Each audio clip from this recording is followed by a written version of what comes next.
Jaz sem Mojca Šlamberger-Brezer, dekanja Filozofske fakultete. Literaturo študiramo zato, da se naučimo kaj o življenju. Literatura nam omogoča, da razmišljamo tudi o stvareh, ki se dogajajo drugim in ne samo nam. Poglabljamo se v njihove usode, s tem gradimo empatijo in se učimo človeških odnosov. Več jezikov je dobra popotnica za pot v današnji svet, ki je popolnoma globalen. Že če greste po Ljubljani, vidite, da je slovenščina mogoče kar v manjšini. In to je ena plat. Več jezikov se učimo, da je dobro poznati, da lahko komuniciramo z več ljudmi.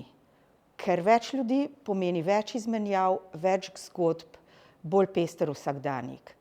Poleg tega pa učenje jezikov tudi vpliva na naše možgane. Več jezikov znamo, bolje se nam bodo razvili možgani.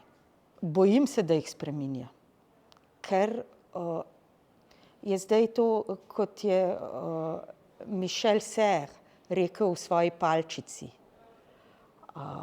Tam ima tako primerjavo, ko so svetemu Deniju odsekali glavo, prijel jo je v roke in je odšel do Saint-Denisa, kjer je zdaj bazilika, in jo je tam položil na tla, z Montmartra, ne. To je nekako več kot pol Pariza. In on je hodil s to glavo v rokah. Zdaj bojim se, da mladi imajo vse, kar bi morali imeti v glavi, na telefonu ali pa na računalniku. In da je umetna inteligenca postala neke vrste bergla, brez katere se ne upamo izražati, se ne upamo odločati in ne upamo govoriti.